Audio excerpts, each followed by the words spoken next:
That's my favorite fight story, and the haters on the internet find this fight, who lasts about 2 minutes into the first round, and I tap out. It was my first ever MMA fight. But I think that's one of my proudest moments in fighting and one of my coolest stories. I just injured my shoulder, right? I was in a car crash. I hadn't done any physical training for months. I was in a lot of pain, and the head, the champion of the federation, his opponent pulled out. So the head of this fight show calls me, says, look, Tristan, I need a fighter last minute. Andrew was in the Big Brother house at the time, so I didn't have Andrew. My fight coach was in another country. I didn't have him.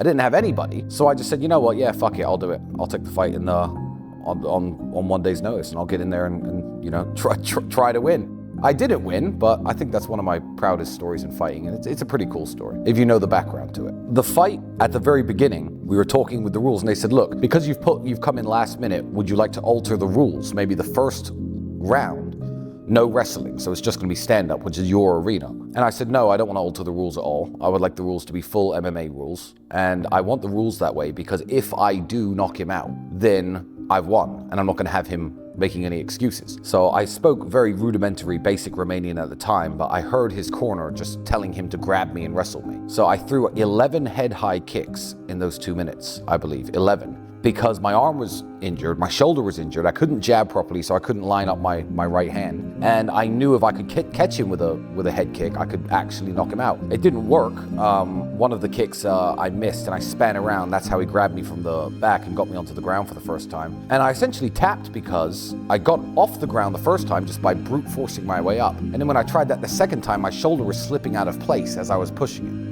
So I was like, okay, well now I can't get up. My shoulder's falling out of place when I'm trying to push this guy off me. So I just tapped and ended the fight. But pretty cool story. I earned a lot of respect. All the fighters in Romania, all the fighters from the show, they work as doormen and stuff in Bucharest. I earned a lot of credit in my city and in the Romanian community for doing that.